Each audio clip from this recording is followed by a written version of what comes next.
Així que el 15 la victòria, 60-35. Els rojos que s'emporten esta Copa Diputació Caixa Popular l'Alegria de la...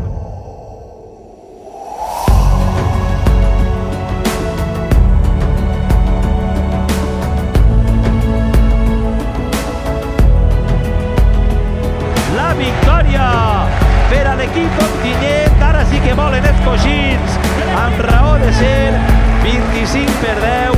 Pablo i Tonet Quart s'emporten a la quinta edició del trofeu Diputació Caixa Popular en Guaiana.